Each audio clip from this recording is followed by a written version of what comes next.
Good evening, Ev. Happy New Year, K-Man. Yes, Happy New Year. How you been?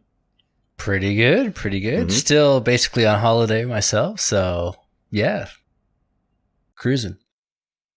Yeah, so this is our first podcast of the new year. Of the New Year, yeah. Yeah, 2020 is over, and hopefully we can all put all that stuff behind us, and everything's flowers and sunshine from here on in. Yeah. Oh, 2021, it's going to be a great one. Yes, or possibly, the date that we arbitrarily choose on a calendar doesn't mean anything in the scheme of things, but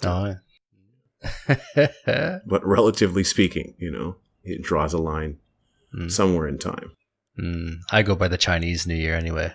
Okay. Yeah, That's good. yeah. That's good. Yeah, I go by the Aztec New Year, so. Oh, yeah, I guess if you went by the Mayans, it'd be all over by now. Exactly. Yeah. It actually is. I'm just waiting for everyone else to figure it out. Oh, shit. Yeah. So, yeah, it's been a while since our last one. And I think if anyone listening, I hope you've listened to the one before this, because, I mean, ain't shit changed, really, So, we're still in a I guess, a heightened state of tension as far as, I guess, North American society goes and Western society in general. Yeah. Between two political opposing factions that we call the right and the left, that seem to be kind of cropping up across Western civilization and the developed world in general. And for some reason, it's chosen now to kind of like flare up, for whatever reason that is. But it's bringing a lot of things to light, and I think challenging a lot of people to deal with opposing views and things within themselves they didn't know were there before. And also to challenge us to vibrate higher and not give in to our baser emotions and our more animal instincts and understanding, in order to deal with friction and conflict that faces us currently. So to anyone listening, I would say that, everything that's happened in 2021, all the stuff, all the ugliness we've seen, it's hard.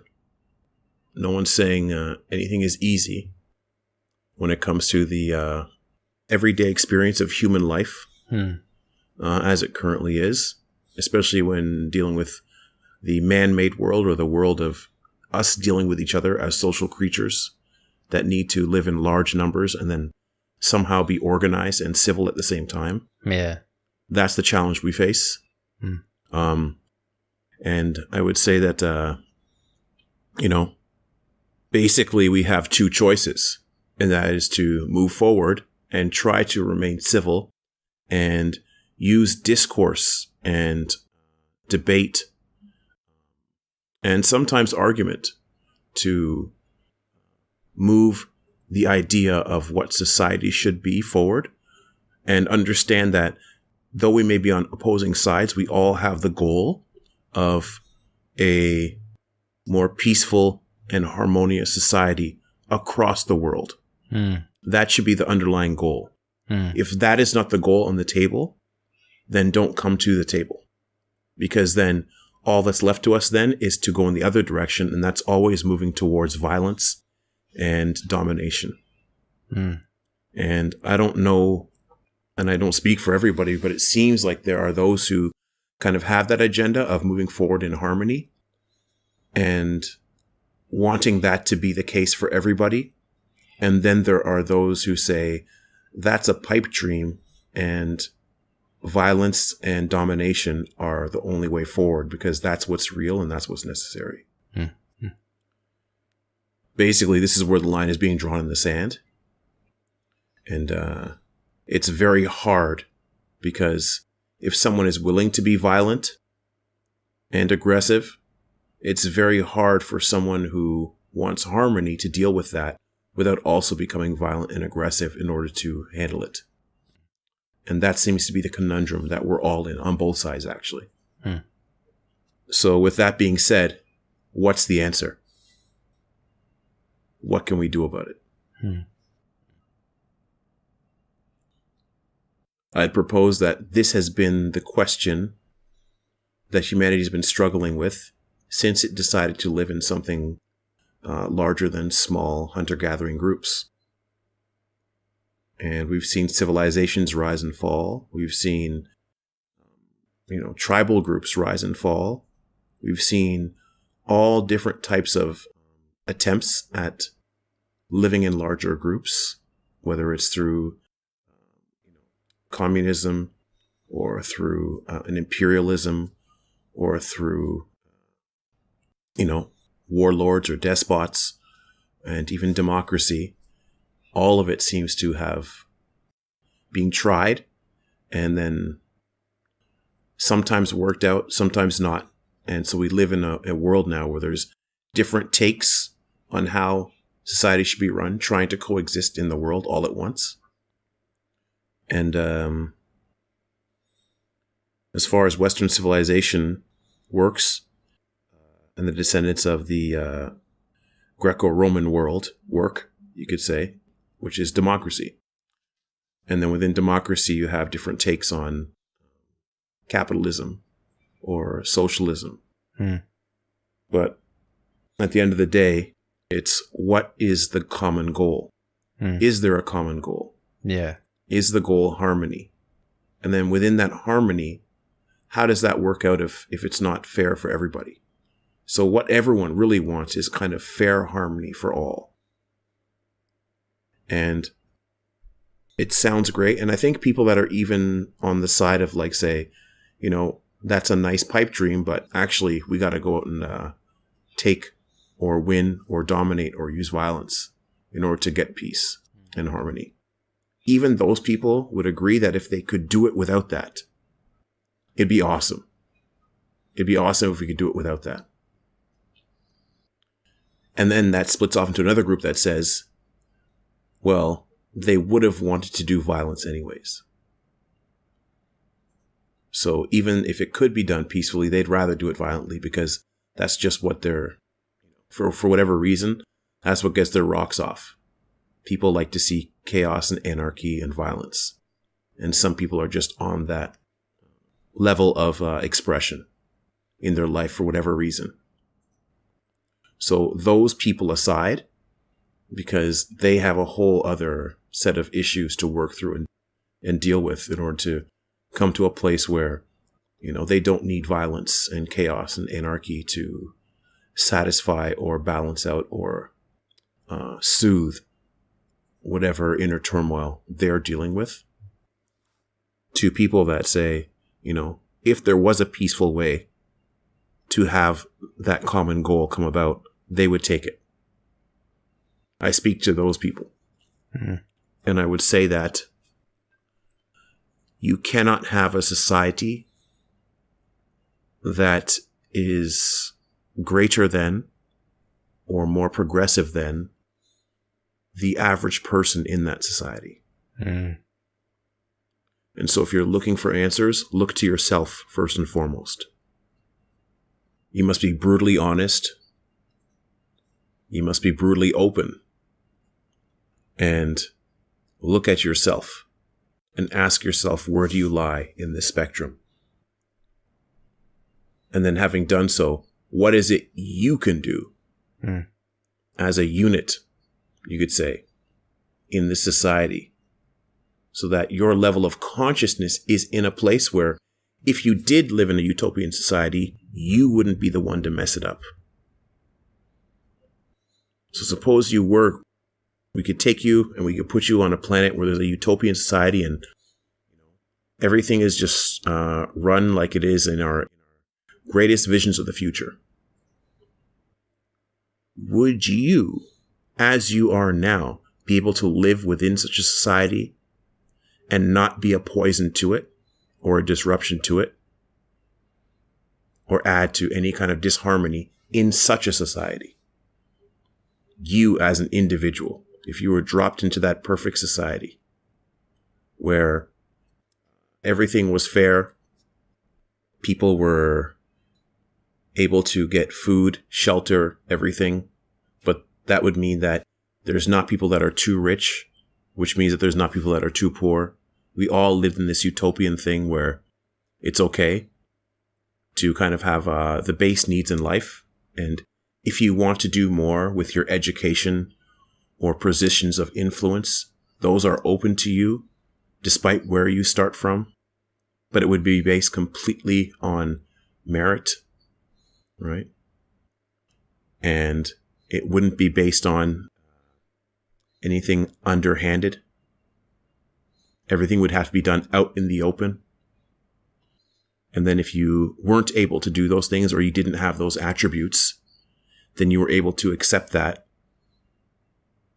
and look to other avenues to try and gain self-fulfillment or self-expression. A fair and balanced and reasoned society. Could you honestly put yourself in there? Or say, even better, suppose there was a like-minded group of people that thought exactly like you that were at your particular place in, say, personal evolution. If I were to take 100 of you and put that into that society, would you cause disruption in that society? Or would you be able to get along smoothly with it?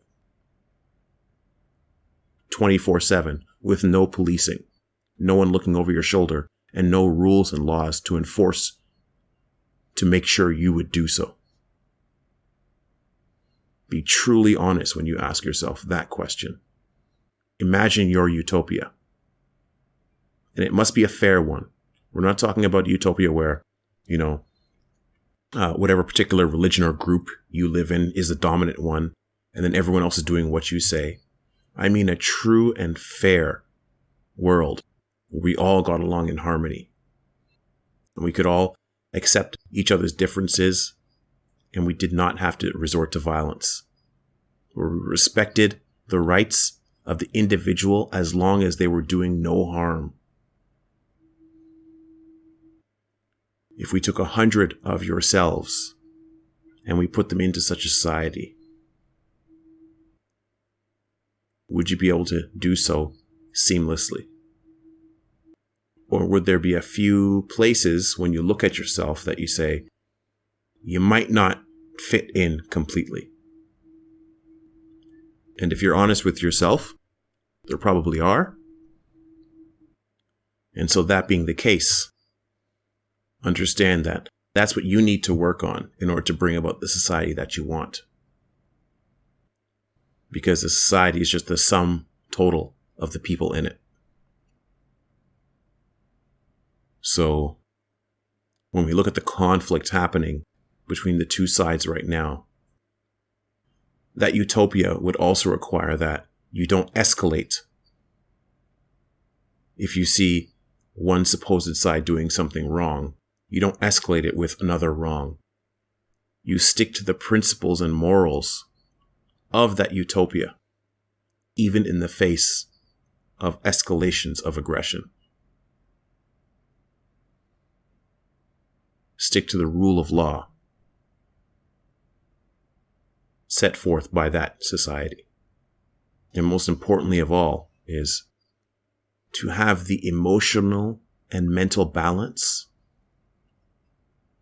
not to lose it in a moment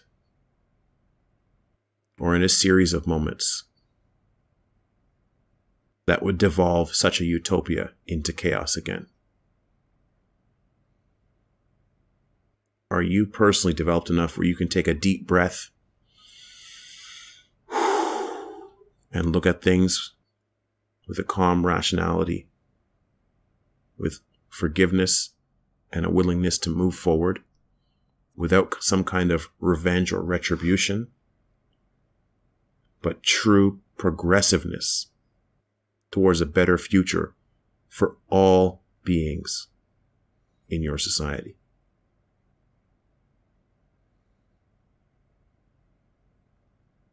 Are you able to do that within the society that lives within yourself? If you looked at yourself as a kingdom, are you able to have a utopia within yourself?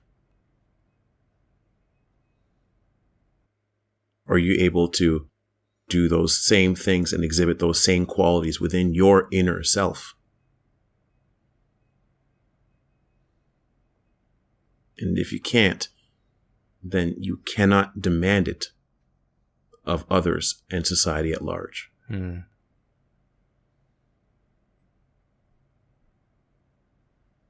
And I say this not to judge or to point fingers, but to inspire self-awareness and growth towards a higher level of understanding and consciousness, in which each individual is a conquered kingdom of love and peace within themselves. What would a world like that be like? Instead of individuals who are warring within themselves, trying to make peace out of the world and demand peace and harmony out of the world when they haven't gotten those things within themselves. Perhaps in a world where people have established those things within themselves, or at least a strong desire or discipline or walk a path to do so, where that is their highest value, the progress and consciousness of the individual. Perhaps in such a world, what we're all hoping and looking for from the outside world would come about much easier than we're making it on ourselves. Yeah. And there may be some of you out there who are resisting what's being said because so many terrible things are happening in our civilization. So just with something like, the event yesterday when the US Congress was basically broken into and ransacked, or people dying all over the world from COVID, or people who can't pay their rent because of it, or the hungry and destitute in less developed countries around the world. And you may say, what about them? If I don't do anything, if I don't try and right the wrongs in the world, they'll continue to suffer. But you can see that by always trying to fix things externally, there's a sense of guilt for you feeling the need maybe to sort yourself out first. It seems like it may be a selfish act to try and improve in one's own life before helping others. Right? So there may be great resistance to what's being said here. But if, like K-Man said, you were plopped into a utopian society, would you be bringing that guilt with you? So if you're looking at the world and saying it needs to be fixed and I can't be happy till it is, you're just bringing further unhappiness into the world.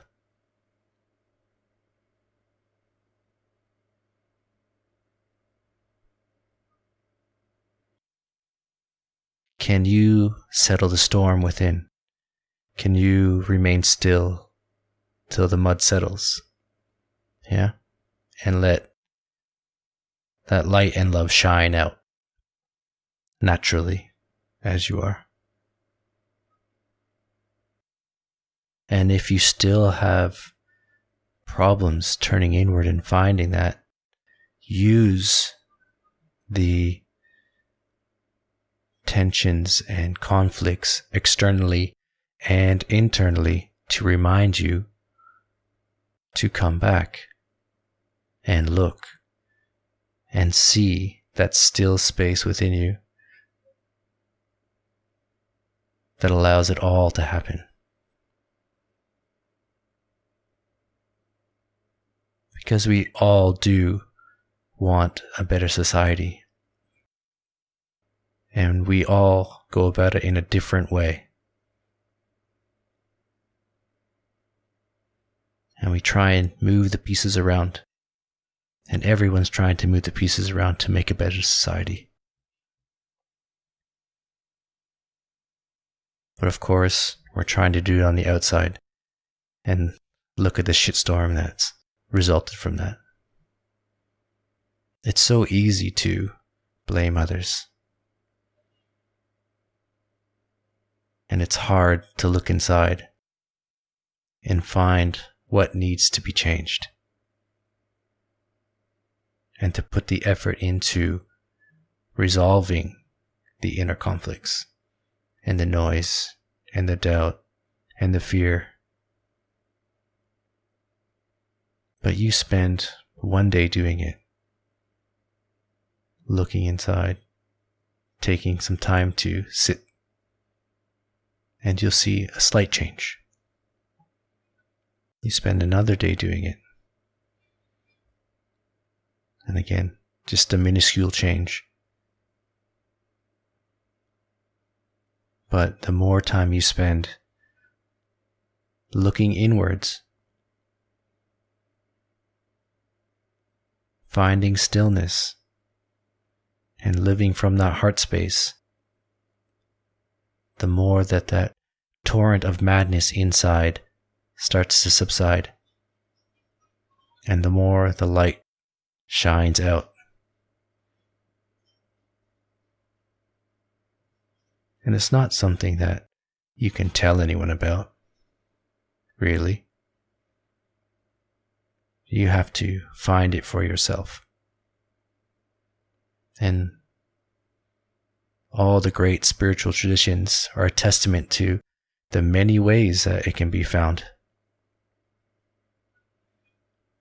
And the billions of people on this planet, alive and past, are all different paths to finding that which is. Yours is unique, but in no way special.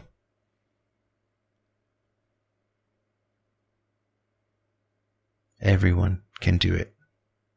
Everyone can find the love and peace within. And as the individual spends more and more time there, then less and less the individual exists.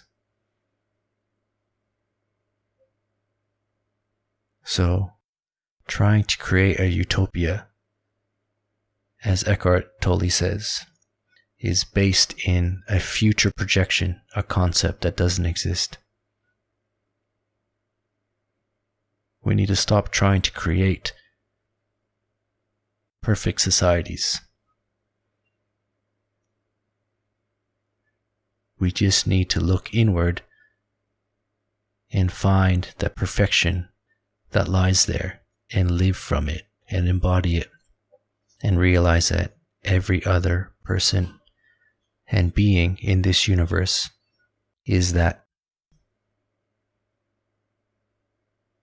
And we no longer need to create things like concepts behind family or country, nation, groups, and identify with other people in order to cooperate.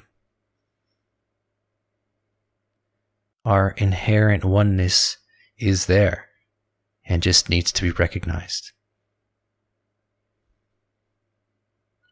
Because the more we identify with this group or that group, the more separation we create.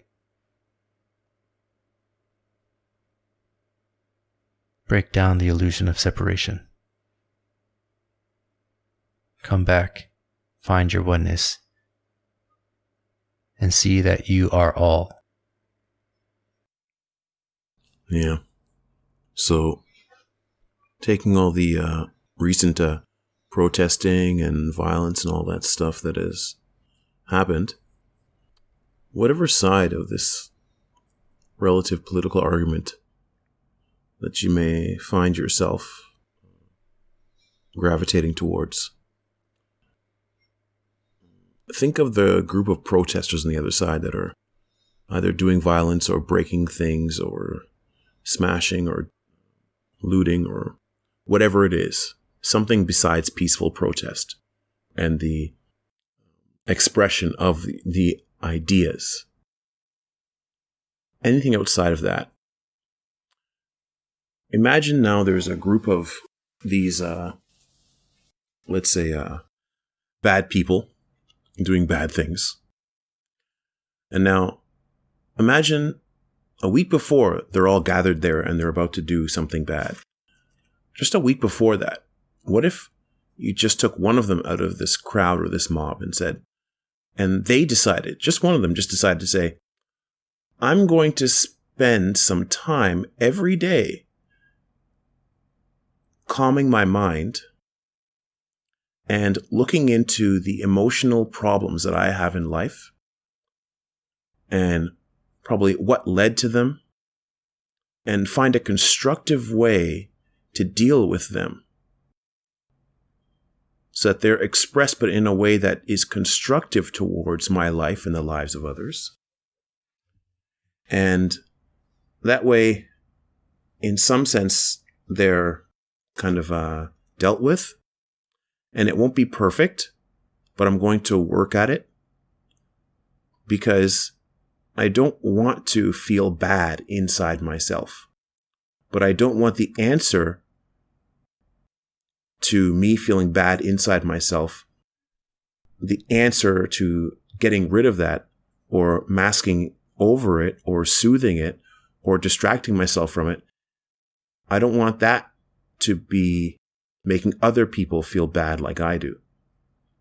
So I might be feeling a certain way inside, but instead of trying to deal with it by making other people feel bad too, or making other people feel how I feel, what if I found a constructive way to deal with it, to bring about peace within myself over a period of time? And it might take time, but what if I just open myself up to the willingness to do that without harming other people or trying to disturb other people? What if you just took one person out of that crowd a week before, a month before they joined that mob? Do you think they'd still be there? Now, what if we took 2 people out a month before? What if we took a few people out a year before? How many people do we need to set aside that would open themselves up to that before the mob would dissipate? Before the possibility of a mob would disappear? Ask yourself, what human tragedies, what acts of violence could happen? Which ones could be possible if a year before they happened, the people committing them just opened themselves up to doing what I just described? And of course, you know what the answer is. It wouldn't be possible. It wouldn't have happened that way. And now ask yourself, what large policy change, what difference in political power or party winning could have been made? Would that have changed things so much? Has it changed things so much?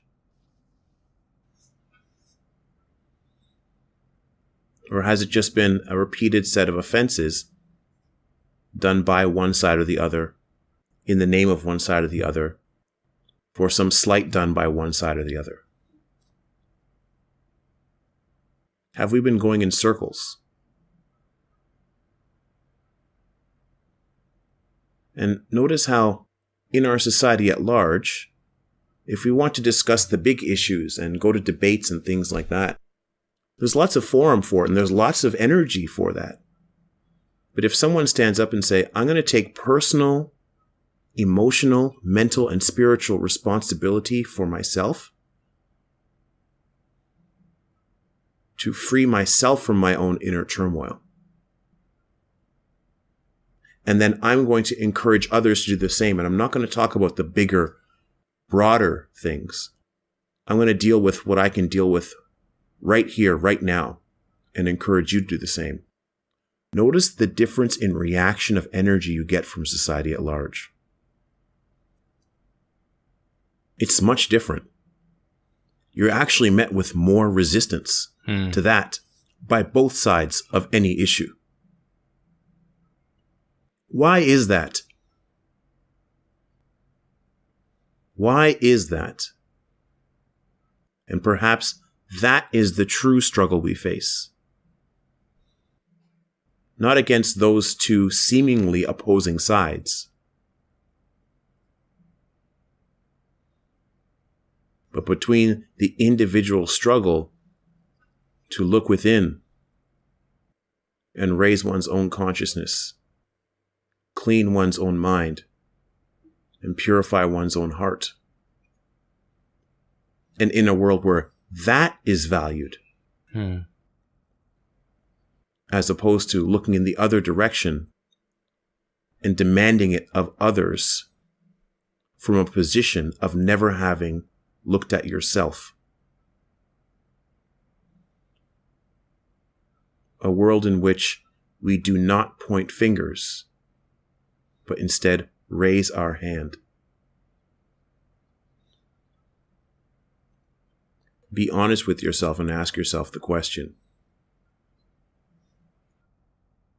If we were to start from this point right now, and we were going to say, we're going to just keep doing the things the way we've been doing and try to fix policies and politics and use elections and all this stuff to move humanity forward, or tomorrow everyone woke up and took personal, spiritual, and emotional and mental responsibility for their own inner well-being and sought a path to do so, whether it's through therapy, psychology, paths of meditation, and spiritual paths of ascension, whatever it is, but they took an earnest look that way.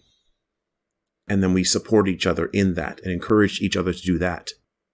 And then we came back in 100 years. Which one of those worlds would you want to live in?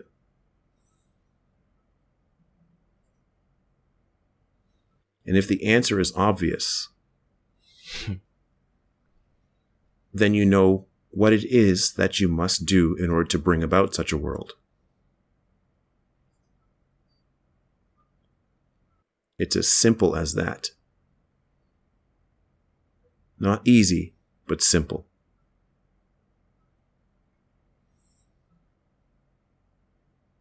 And know that even though it might seem like if you try to take these steps that you're alone, there are those with you taking those steps forward. They might be doing it a bit faster or a bit slower. They might be farther ahead of you or a bit behind you. But you are all united in the fact that you are taking steps forward within towards greater peace, love, and higher consciousness within yourself to make yourself a part of that new world. As opposed to trying to create that world so that you can live in it as you are. Yeah, it's a really good point to raise, actually, because, you know, you and I have been on this path for a long time. And it certainly is a lonely road. Outside of you, K-Man, and a select few other people that I speak to, honestly, I don't know anyone who really wholeheartedly attempts to do this, let's say. And I'm assuming that if you're listening to this, that you have at least started to think about doing so, or are well on your way or quite advanced. But as K-Man said, you may feel super alone in this and feel that no one really understands what you're going through. And really, most people will never, generally. And it's hard to, personally speaking, to stay motivated, to continue to try. But there's just this strange spark or desire or whatever that continues to come back and push you to do so. I guess you can call it grace or God or whatever.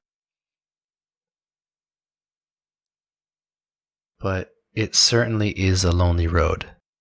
And you do have to walk it on your own. You may have support here and there from other people who you may have met and can help you along the way, like K-Man and I's relationship. But no matter how strong that relationship is, it is really up to you to make the effort to hold yourself to that high ideal and move towards love and peace and compassion. It's hard. It certainly is.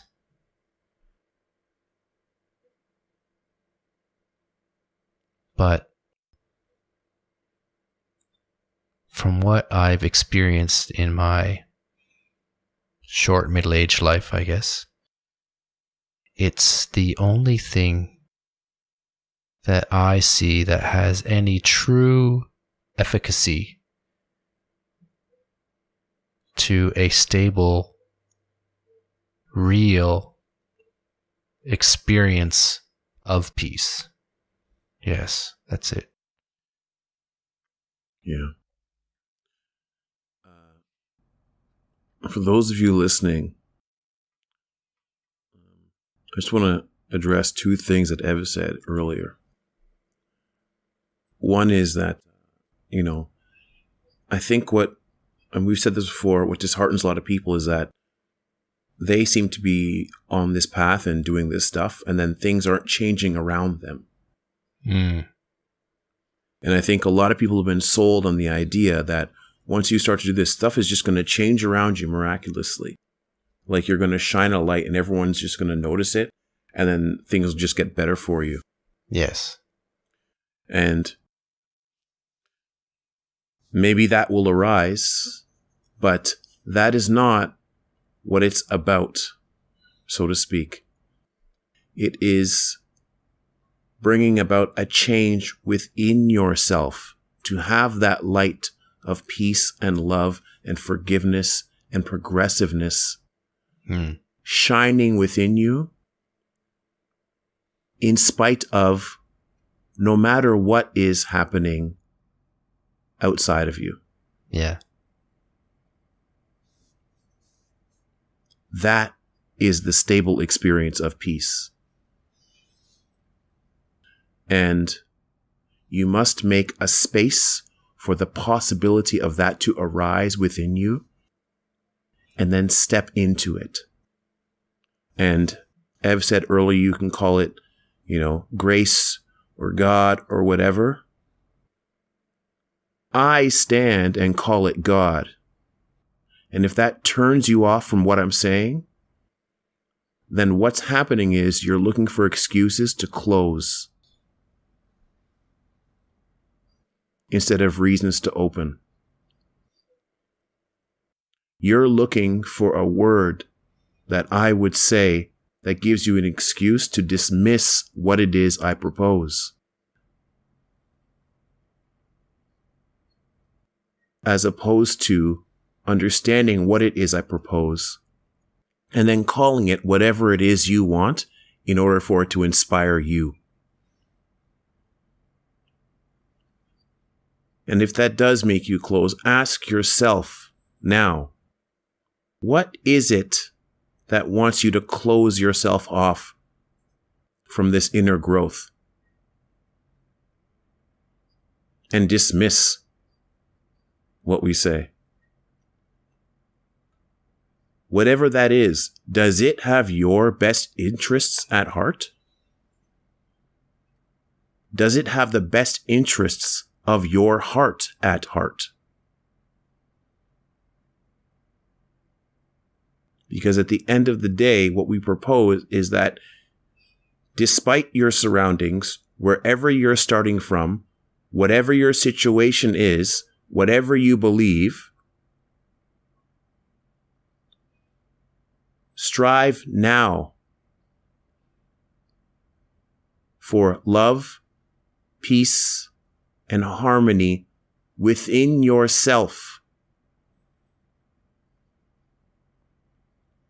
And let your existence in the world as such a one be the source of change that we're all looking for.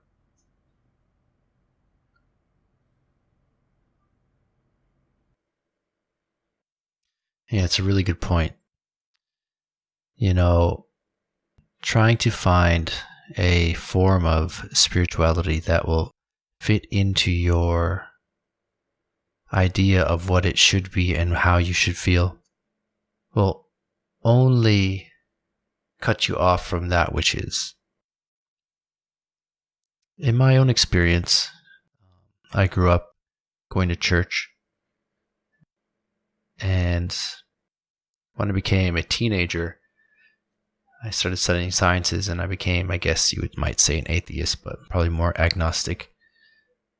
And then started to move towards the Eastern traditions, maybe because they're more mind-focused. But recently, in the last number of years, I've come to really appreciate the Christian perspective, where when I was a teenager, I rejected outright. And I feel, of course, a lot of the West in contemporary society, contemporary rational society, has also rejected outright based on the dogmatic stories from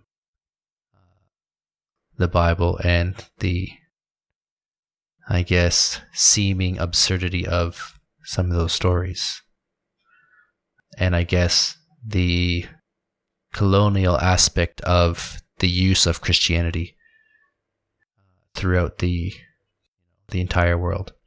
However, that's a great example of what K-Man was saying, that what you think about it is just what's stopping you from finding that which is.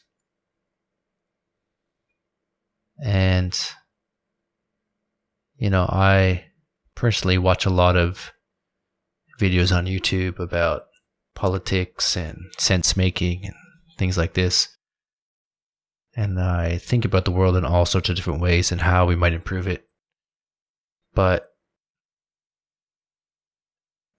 when I find myself sort of going down a mental rabbit hole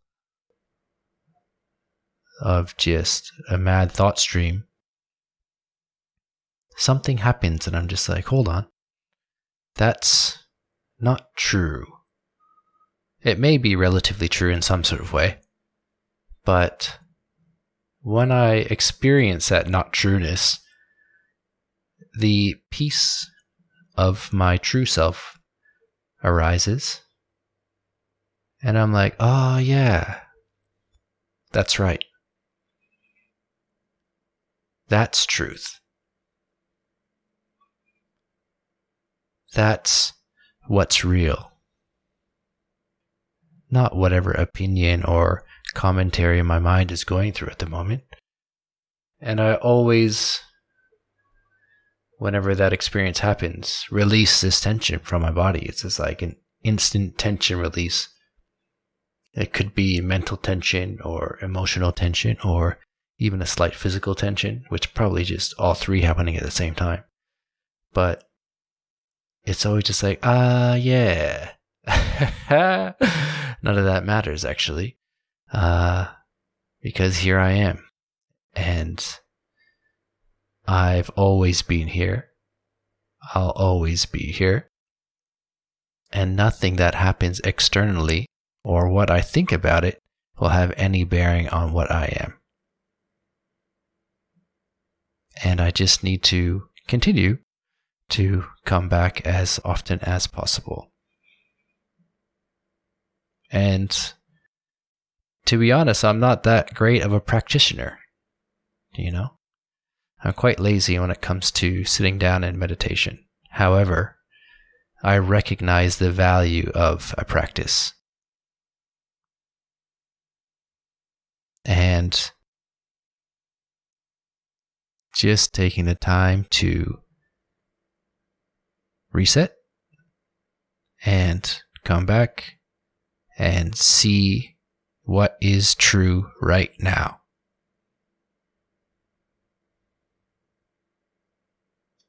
And all is revealed and is beautiful. And I would add to what Ev just said, that coming back to that and then abiding as it. Yes. As you move through life is the greatest practice. Meditation is to establish us and make a connection to this space or undescribable reality within us and around us. But the practice becomes now to get up from where you're sitting and abide in that as you go about your everyday human experience.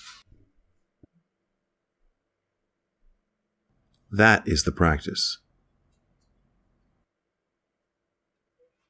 And in that sense, when you look upon life and your everyday human experience,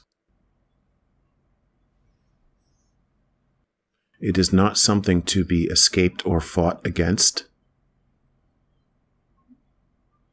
Rather, it becomes a unfolding that helps you in your abiding. So that no matter what is arising, you can abide. Until there's nothing that's arising that's in the way of your abiding. Then the whole thing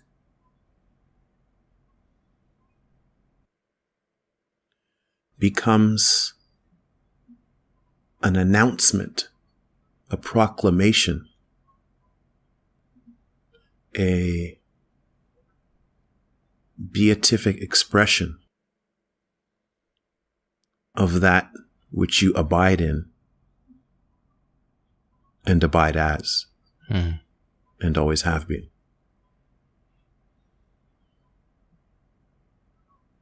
Because no matter what arises, it will point you back to that.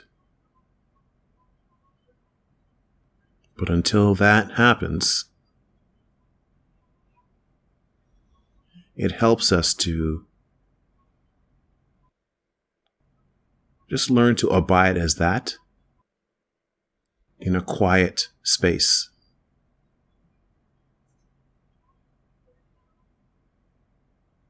And that's what meditation is for. To do it when things aren't just popping off and noisy.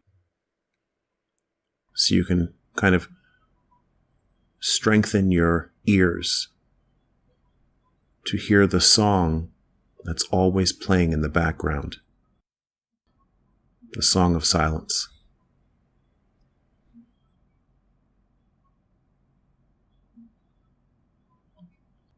Well, I reckon that's a fantastic place to finish up.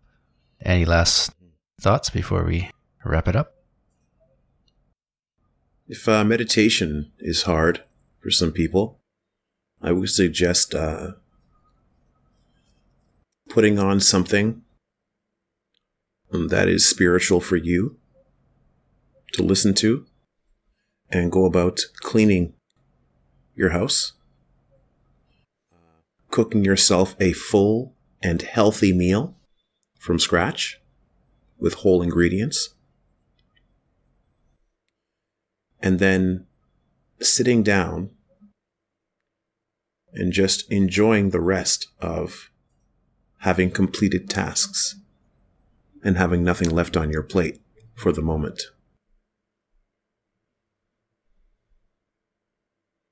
And then taking a few deep breaths in from deep in your belly. And just belly breathing for a while.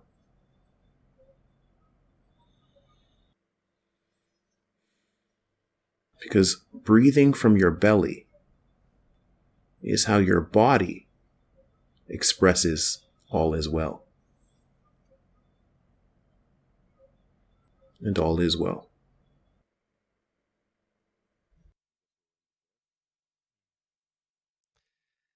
So, yeah, this has been another podcast of Oneness Radio with Cayman and Ev. I hope you enjoyed it. I certainly did. And keep putting one foot in front of the other. That's it. Brothers and sisters. There's a growing army walking with you.